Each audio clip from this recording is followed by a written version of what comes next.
Siapa kita? NKRI, Pancasila, Nusantara, Jepara, Jepara, Jepara. Assalamualaikum warahmatullahi wabarakatuh. Bismillah, alhamdulillah, assalatu wassalamu ala rasulillah, la hawla wa la quwwata illa billah, amma ba'da. Yang saya hormati, saya cintai, saya banggakan segenap jajaran pengurus pimpinan daerah PWILS Kabupaten Jepara dan pimpinan daerah dari kabupaten tetangga yang hadir, kalau tidak salah dari Kudus, Demak, Padi, dan yang lainnya. Mohon maaf jika belum disebutkan yang saya banggakan, bapak-bapak dari Forkominda walaupun sudah kami duluan, serta saudara-saudara bapak-bapak dari Intelkam Polres Jepara yang saya cintai, pasti pulang biasanya di belakang. Sahabat-sahabat, saudara-saudara Komandan Laskar Sabillah semuanya yang saya cintai, saya banggakan. Pertama-tama terima kasih, alhamdulillah, bahwa pada kesempatan siang hari ini kami dari pimpinan wilayah PWILS Provinsi Jawa Tengah diundang oleh panjenengan semuanya, diundang oleh PD Jepara untuk mengikuti prosesi pengukuhan dan pelantikan di Jepara ini. Sepanjang yang saya tahu, pelantikan pengurus PD Jepara ini yang paling keren menurut saya. Selamat untuk PD PWILS Jepara, keren karena pelantikannya di gedung milik pemerintah, milik negara. Rasanya kayak sidang dewan. Biasanya yang sudah-sudah itu pelantikan PWILS itu di lapangan gitu, di pondok pesantren, di tempat-tempat terbuka gitu lah, sebagaimana lazimnya warga NU mengadakan acara. Tapi ini keren, memang seharusnya seperti ini. Seharusnya PWILS memang bermitra dengan pemerintah, karena tujuannya sama. PWILS tujuannya kan menjaga harkat dan martabat Nusantara, menjaga harkat dan martabat negara, menjaga martabat merah putih. Jadi makanya ya harus bersama-sama antara aparat pemerintah dengan PWILS. PWILS juga harus menyesuaikan diri bagaimana bisa bekerja sama. Jangan kuda-kuda terus nanti lama-lama tarung temenan gitu loh. Ada saatnya tarung nanti gitu loh. Jadi untuk teman-teman dari kepolisian ya yang di belakang jangan khawatir. PWILS sama tugasnya dengan panjenengan. Sama-sama menjaga negara. Sama-sama menjaga merah putih, menjaga keamanan sama. Bedanya apa? Bedanya kalau panjenengan digaji oleh negara, gitu. Kalau kita tidak digaji oleh negara, kan gitu. Digaji oleh semesta. Ya, jadi itu makanya tidak usah terlalu khawatir untuk aparat keamanan kita. Dan ikrarnya tadi sudah jelas. Di antara tujuan kita adalah menjaga harkat dan martabat merah putih, menjaga harkat dan martabat bangsa dan negara sebagai sebuah perwujudan hubul waton kita, perwujudan cinta tanah air sebagaimana diajarkan oleh Hadratul Syekh Hasyim Asy'ari. Karena kita mencintai tanah air ini, kita punya prinsip hubul waton minal iman sebagai bagian dari ajaran agama. Maka ketika tanah air ini, ketika bangsa dan negara ini diusik oleh orang lain, apalagi yang mengusik keturunan pengungsi dari bangsa asing, apakah kita diamkan? Kan tidak. Kalau kita mendiamkan yang orang yang kita cintai diusik, namanya bukan cinta, Mbak. Kan begitu. Kita katanya mencintai I love you, tetapi ketika yang kita cintai diusik oleh orang lain, kita diam saja, itu namanya I love you-nya I love you double, gombal, lipstick gitu. Kalau kita betul-betul mencintai merah putih diusik, katanya merah putih yang bikin itu keturunan dari aman, ya kurang ajar tembiling gitu. Kan gitu, hanya caranya tembiling yang kondisi gitu. Ada aturan mainnya gitu. Indonesia, tanah Jawa katanya milik Aulia Tarim, kan ngawur, kan kurang ajar. Ketemu bidang perkara, cara orang Banyumas, saya dari Banyumas, ketemu bidang perkara, Kang Diur urutannya bisa mengatakan dari mana sejarahnya mengatakan Indonesia pemilik Aulia Tarim. ya milik Aulia Tarim, dari mana urutannya dong? Sampean datang dari Yaman, dari Tarim ke sini, datang sebagai pengungsi melarat gitu ya, dibawa oleh penjajah Belanda untuk mencari makan di sini, kok mengatakan ini milikmu, kurang ajar sampean gitu. Nah, gitu. Tentu kita tidak terima, tentu harus kita lawan. Hari ini kita melakukan perlawanan terhadap orang mereka siapapun yang khususnya memang dari klan mereka yang selalu mendengungkan seperti itu. Kita hari ini masih dalam taraf memberikan pencerahan kepada masyarakat, menyebarkan informasi ini, mensosialisasikan kebohongan-kebohongan yang disampaikan oleh klan bangsa Yaman ini. Semuanya, dari sejarahnya, dari klaim-klaim yang tadi salah, pembelokan sejarah, pemalsuan makam, pemalsuan sanad silsilah, pemalsuan nasab mereka. Kita sampaikan kepada warga masyarakat seluas-luasnya sebagaimana yang kita mampu, semampu kita, sebisa kita. Seluas yang bisa kita jangkau di situ. Kita tidak semua kan memiliki kemampuan yang sama dalam hal ini, karena kemampuan orang kan berbeda-beda, daya jangkau orang juga berbeda-beda. Yang punya medsos ibarat pasukan angkatan udara, gitu. Pakailah medsos. Beritahu masyarakat bahwa klan imigran keturunan kebarat dari Yaman ini bukan keturunan Kanjeng Nabi Muhammad Sallallahu Alaihi Wasallam. Sampaikan kepada mereka bahwa sejarah kemerdekaan ini bukan atas perjuangan orang-orang Yaman, tapi murni atas perjuangan para pahlawan-pahlawan kita semuanya, yang semuanya adalah putra-putra Nusantara, bukan keturunan bangsa Yaman. Sampaikan ini semua. Yang mungkin para kesepuhan Nun Sewu tidak punya atau tidak biasa main medsos, ibarat pasukan panjenengan bagian pasukan angkatan darat berarti. Sampaikan di majelis-majelis yasinan yang panjenengan punya. Sampaikan di forum-forum pengajian yang panjenengan bisa jangkau di offline seperti semacam ini. Itu sangat perlu. Karena tidak semua warga masyarakat kita juga mengikuti perkembangan di media sosial. Ini penting, sangat penting. Sama pentingnya pasukan udara dengan pasukan angkatan darat. Yang mengikuti berita di media sosial apapun bentuknya, baik Facebook, YouTube, Twitter, dan lain sebagainya, grup-grup WhatsApp rata-rata adalah usia 50 tahun ke bawah. 50 tahun ke atas ada tapi tidak banyak. Kalau pasukan darat tidak diperkuat, ini kurang cepat. Daya jangkaunya pengetahuan masyarakat kurang cepat. Jadi harus bekerja sama. Jadi itu penting. Jangan hanya semangat menyebarkan informasi ini melawan kebohongan-kebohongan itu di internal kita sendiri, di grup PWI ramai melawan mereka. Lah di grup NU menung Mbak Rawan ini. Itu contoh mantap gitu loh. Kalau di rumah sendiri orang usah takon lah itu. Di grup sendiri nggak usah bertanya karena memang semua sudah satu visi. Tapi yang kita butuhkan justru di luar panjenengan. Ketika panjenengan mimpin tahlilan, mimpin yasinan, ketika panjenengan di RT RW, ketika panjenengan di grup-grup umum sampaikan kebenaran ini. Qulil haq walau kana murran, kan gitu. Katakanlah ini kebenaran ini walaupun pahit, dengan segala konsekuensi dan resikonya. Ya itulah perjuangan. Ya. Makanya ketika dulu saya awal-awal isu ini ramai di rumah, ada Kiai Ilham Sakus panjenengan yang ahli YouTube, udah ke pas ramon kali panjenengan tentang ini saya setuju, kalau ngaji mawon, gue mau sakit begitu, Kiai saya begitu, bagi-bagi tugas dong. Ya saya ibarat tadi, saya ibarat angkatan udara, panjenengan yang angkatan darat, panjenengan biasa ngisi pengajian di panggung, disinggung di situ, disampaikan di situ, di sela-sela pengajian, disampaikan itulah ladang medan jihad panjenengan. Saya di udara.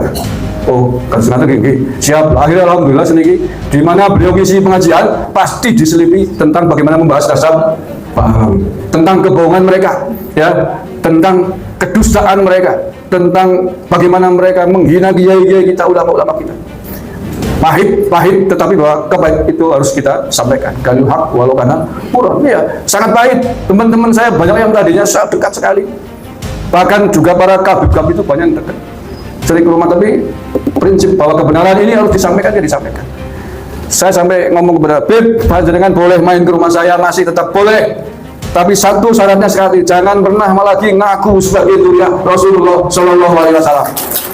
Kalau panjenengan sanggup mengatakan begitu, tidak ngaku lagi sebagai ketua Nabi, mohon maaf kepada umat Islam, kepada warga NU, saya akan tetap bisa berakrab dengan sampean Bib.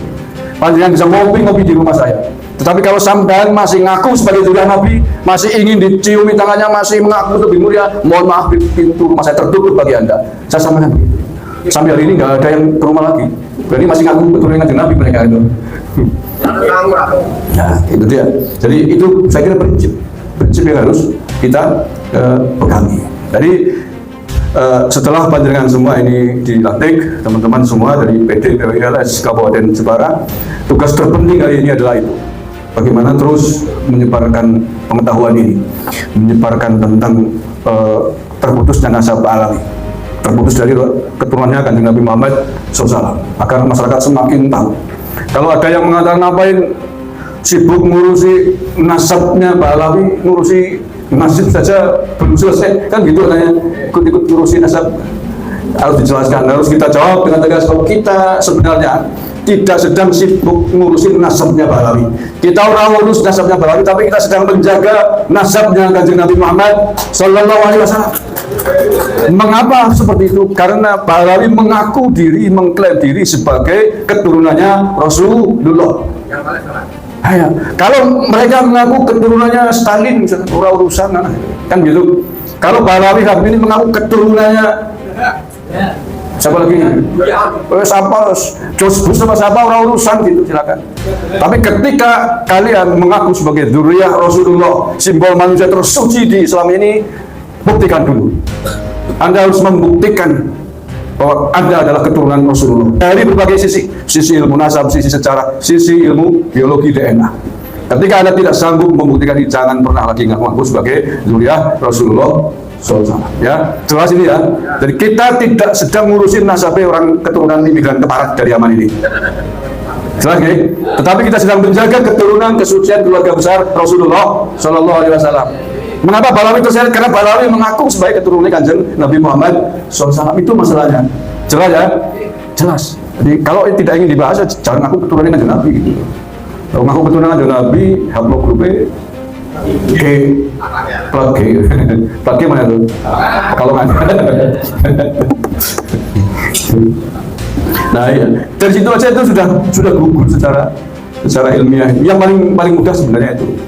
Kalau berbicara ilmu nasab bagian Kiai Ahmad Banten gitu, wah kawan gagang ya. Aku udah paham itu, sebenarnya kitabnya segini gitu.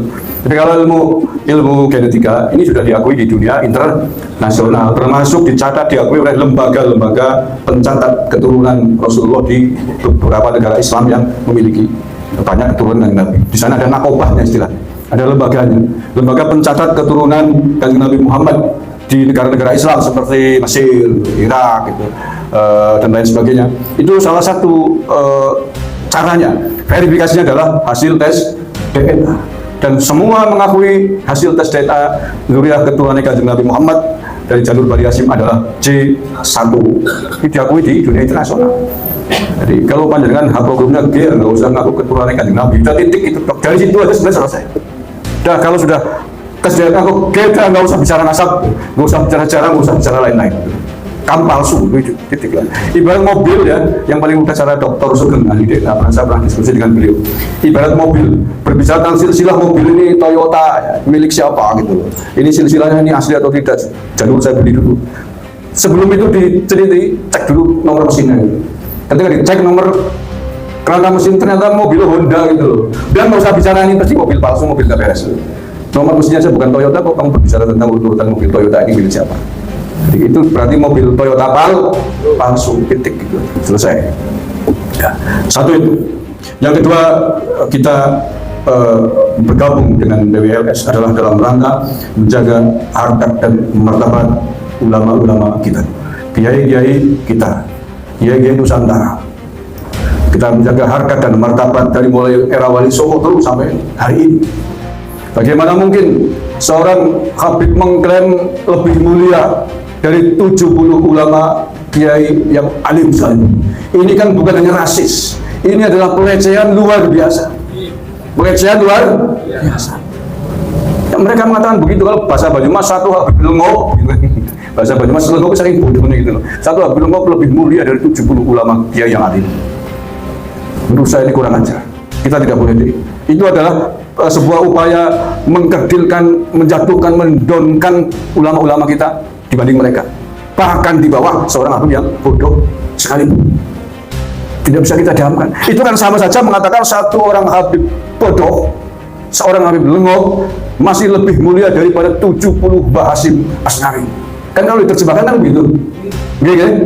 Kalau diterjemahkan kan begitu. Satu Habib bodoh masih lebih mulia dari 70 Mbah Wahab Hasbullah. Kan terjemahnya kan begitu. Ya, mereka klaim itu di buku pintar mereka, itu bukan pernyataan oknum, tapi pernyataan ajaran mereka, diakui oleh mereka. Seandainya itu bukan ajaran mereka, mestinya dibantah. Mestinya dibantah oleh habib-habib yang sering tampil di lapangan itu, yang sering sholawatan di banjir, tapi kan tidak pernah membantah klaim itu, karena itu memang ajaran mereka. Kalau kita masih mendukung mereka, mendukung habis, sama saja kita masih menginjak-injak kehormatan kiai-kiai kita. Para muridin itu masih menginjak-injak kehormatan kiai kita.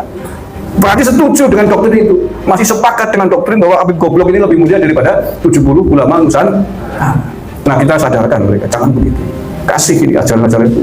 Belum lagi kesesatan doktrin ajaran yang lain, panjenengan pasti sudah pernah mendengar lah. Bagaimana mungkin dari kaki mukodam bisa merot sampai 70 sehari semalam.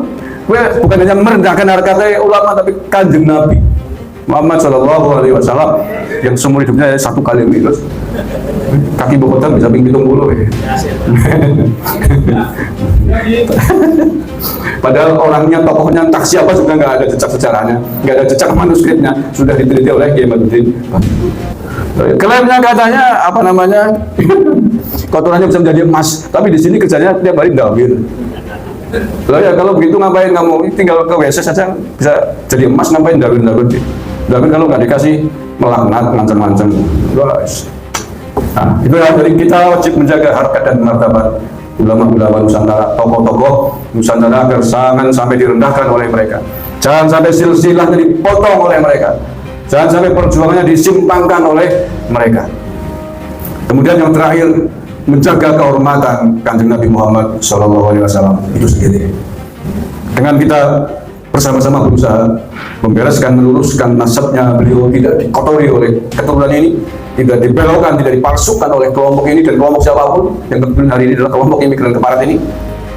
Kita sedang berusaha menjaga kemurnian keluarga besar Kanjeng Nabi Muhammad SAW. Iya dong, simbol orang paling suci di agama yang kita anut. Masa beliau diinjak-injak nasabnya, dikotori, dipalsukan nasabnya, kita diam saja. Sementara ketika salah satu tokoh kita dihinakan, dikritik saja kita bisa demo berjilid-jilid tuh. Masa ketika nasab sucinya Kanjeng Nabi dibelokkan, dipalsukan, kita diam saja. Ini namanya kan tidak adil. Ya, tidak adil. Kita harus konsekuen gitu. Kalau kita katanya ingin membela bangsa dan negara, membela ulama, membela NU, yang adil dong. Semua yang menginjak-injak harga diri, yang mengotori, menghina, mencaci ulama, mencaci kiai kita, mencaci NU, ya harusnya kita peringatkan. Setuju? Ya, jangan tebang pilih. Ada Habib Yaman di Bogor tuh, namanya siapa tuh? Mengatakan ke Ansor Banser, laknat, jangan ikut Ansor Banser. Mana ada perlawanan? Tidak ada, pernah lihat videonya, guys? Seorang Habib dari Bogor, sahabat, masih hidup orangnya, videonya banyak. Jangan ikut kau lihat baca salawat, salamullah, katanya salawat oknum. Jangan ada yang ikut jadi Ansor atau Banser. Saya yang bicara, itu gagah banget orang ngomongnya. Tapi tidak pernah disentuh. Padahal itu penghinaan luar biasa, bukan hanya penghinaan oknum terhadap oknum, tapi penghinaan terhadap lembaga, terhadap organisasi. Baik. Apakah lembaga NU ini, ajaran Islam Nusantara ini, Ansor Banser ini tidak merasa perlu dibela? Ketimbang oknum-oknum orang di dalamnya. Gus Dur dibuta-butakan, Gus Dur buta mata hati, buta mata buta hati, dipicek-picekkan dengan segala macam cacian hinaan. Yang mencaci, yang menghina, hari ini masih hidup, mana pernah di demo? Mestinya geruduk dong, petang bulan kan ramai. Ya. Mbah Hasyim Asy'ari bahkan pendiri NU, orang yang sangat berjasa di negara kesatuan Republik ini, tidak hanya di NU, dikatakan sebagai ulama bodoh cerita koping, tidak bermutu, dihinakan serendah-rendahnya oleh orang keturunan imigran keparat dari Yaman bernama Faisal Asegaf. Pernah lihat kan videonya? Diam aja. Mana katanya siapa senggol kiai kita? Apa itu sebuahnya? Berani senggol kiai kita belum habis kan gitu. Mana burung, suaranya aja nggak ada. Yang terbaru seorang Banser di Tangerang kemarin, hari ini masih menyisakan luka, nggak ada suaranya. Tapi mohon maaf, bukan berarti sedang merendahkan. Faktanya begitu, hanya dikritik. Salah satu tradisinya, ya kita marah. Tapi mestinya mengapa yang kemarahannya yang tersurat di sini saja? Gitu. Kenapa tidak ke semua tadi yang saya sebutkan? Harusnya kita marahin semuanya. Nah, itulah mengapa hari ini kita bergabung dengan BWRS dalam rangka menjaga kehormatan harga diri bangsa ini. Tokoh-tokohnya, simbol-simbol negara kita, ulama-ulamanya, dan juga kehormatan Kanjeng Nabi besar Muhammad SAW. Jangan pernah apalagi hanya sekelompok orang keturunan keturunan imigran, keturunan pengungsi dari Yaman mengaku memiliki Nusantara, mengaku memiliki pahlawan kita, mengaku lebih tinggi derajatnya, jangan sampai diterus-teruskan. Ini adalah upaya yang disebut dengan penjajahan spiritual, menguasai sebuah wilayah tanpa dengan senjata, murah meriah kena uli akeh. Percaya apa tidak? Nah, ya, dengan doktrin itu semuanya, berapa banyak jenderal menurut saya ini, silakan dibuktikan aja, yang sowan ke Pekalongan untuk sebuah jabatan. Betapa banyak kepala daerah yang tunduk dengan Pekalongan ini. Ya. Ini penjajahan di perintahan urut saja. Kalau titip orang pesan jabatan di sini, baik yang sipil maupun yang aparat, mau ini bahaya sekali. Tanpa harus dengan senjata, hanya berbekal doktrin, mengaku cucu Nabi, negara, wilayah berhasil dikuasai. Inilah yang disebut dengan penjajahan spiritual. Apakah seperti ini akan kita diamkan terus? Kita diamkan apa kita lawan? Kita harus kita lawan. Nah, tentu saja perlawanannya hari ini seperti yang tadi saya sampaikan. Kita belum saatnya bertempur. Kita lebih baik hari ini fokus bagaimana melebarkan sayap pada PD PWLS Jepara. Pasca dilantik segera melakukan satu rapat kerja, raker untuk merancang program kerja. Mau apa kerjanya? Yang kedua, audiensi secara resmi kepada tingkatnya kabupaten, yang kepada jajaran Forkompimda, Kapolres, Bupati, Dandim, dan seterusnya. Sampaikan, terangkan apa dan siapa PWLS agar tidak dicurigai, agar mereka tidak curigai, agar mereka merasa welcome, merasa nyaman dengan keberadaan kita. Ini tidak hanya untuk Jepara, tapi untuk semuanya yang perlu melakukan audiensi. Yang ketiga, selanjutnya adalah bentuk pengurus cabang di Jepara. Jepara ada berapa kecamatan? 16. Nggak banyak. Masih banyak tempat saya, Banyumas 27. Alhamdulillah sudah hampir semuanya, tinggal 4 kecamatan belum. 16 tinggal dibagi 4 zona kan, berarti ya dibagi 4 ya, 4 kali 4. Pakai target tahun 2025 harus terbentuk pengurus cabang PWLS di seluruh Jepara misalkan. Ini bulan apa sekarang? Oktober, November, Desember, 3 bulan. Tantangan. Kira-kira sanggup kan Jepara? Sanggup? Setelah itu langkah berikutnya adalah seperti tadi. Semakin banyak pengurus cabang terbentuk, pengurus ranting terbentuk, itu otomatis Muhyiddin itu akan berpikir 10 kali untuk menanggap Habib. Dan itu otomatis. Tapi kalau hanya terpusat di satu tempat di PD terus tidak segera terbentuk PC ranting, ya di sana dianggap aman untuk menanggap konser Habib karena tidak ada perlawanan. Itu udah otomatis lah. Ibarat sebuah kampung banyak polisinya, perampoknya orang wani bungono kan begitu. Itu udah hukum alam. Ketika PC di Jepara terbentuk, otomatis Habib pinggir semua. Di masalah alhamdulillah sudah ada ranting, sampai ranting terbentuk. Ya udah, yang tadinya di situ sering banget ada acara Habib, ketika dibentuk ranting, udah nggak berani, otomatis. Ada mungkin masih ada 1, 2, 3, tapi kan tidak dapat dukungan dari masyarakat, nggak mungkin mengadakan acara kali itu. Paling yang top gersulah dalam Banyumas mengeluh di grup-grup saja kan begitu. Tapi sudah nggak bisa, sudah nggak berani untuk nangkap Habib lagi.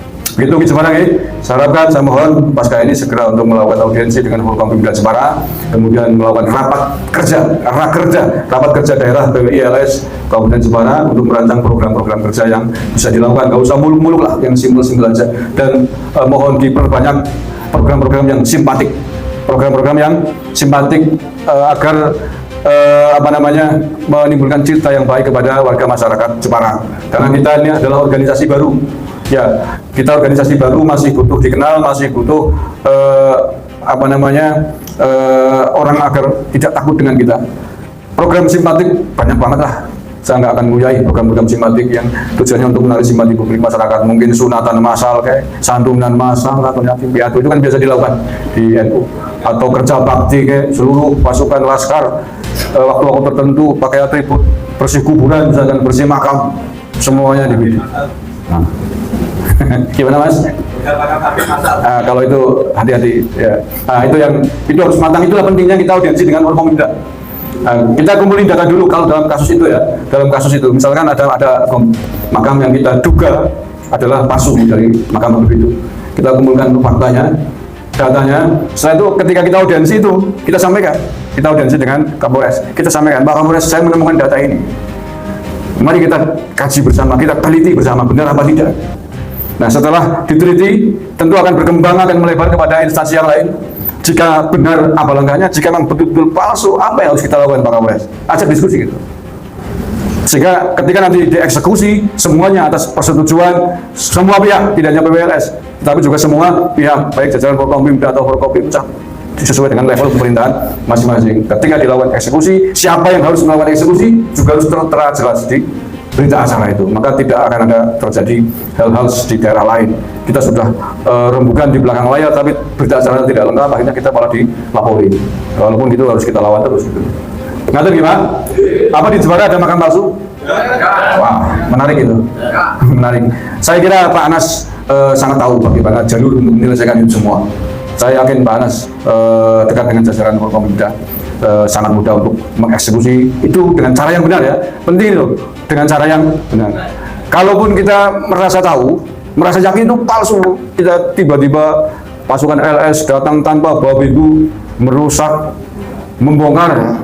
Caranya tujuannya bagus, tapi caranya tidak bagus. Caranya terlalu tergesa-gesa, caranya kurang rembukan, sehingga satu, kita berpotensi di framing buruk, di framing jahat. Yang kedua, bisa kena jeratan hukum dengan pasal-pasal tertentu, dan kita minim pembelaan karena kita sebelumnya tidak koordinasi dengan aparat terkait.